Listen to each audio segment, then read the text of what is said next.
ఆడవాళ్ళ బట్టలు ఎలా వేసుకోవాలి అని ఒక్క వీడియో చేస్తే 100 బూతులతో సమాధానం వస్తుంది. ఇంకే మన అలా ఇలా తిట్టను. ఇండియా వస్తే కన్నా బయట నేను ఉండడమే శ్రీరామ రక్ష దేశానికి. నేను బయట నుండి అన్ని సాధిస్తాను. చూడు, బయట నుండే సాధిస్తాడు. ఇది రాదు ఇండియా. తల కిందులుగా తపస్సు చేసి ఒక్క రాబని చెప్పి ఇండియా రావడానికి. పొల్యూషన్ అన్ని పొల్యూషన్, దరిద్రం. రేపు నా కూతురు పూర్తి రేపు చేసేస్తే నాకెందుకు ఇది అర్థం? నేను రాను. నత్తిపోకోడి ఇతర దేశాల్లో నుండి నేను ఇండియా రాను అక్కడుండే సాధిస్తాను సృష్టిస్తాను అంటున్నావు కదా.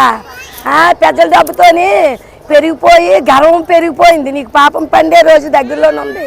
నువ్వు పుట్టింది కూడా భారతమాత గడ్డ మీదే పుట్టావు. నిన్ను కన్ని తల్లి కూడా ఒక ఆడదేనరా. కన్ని తల్లిని మర్చిపోయి బతుకుతున్నావు, ఇరవీగుతున్నావు. నీకు పాపం దగ్గర పడింది.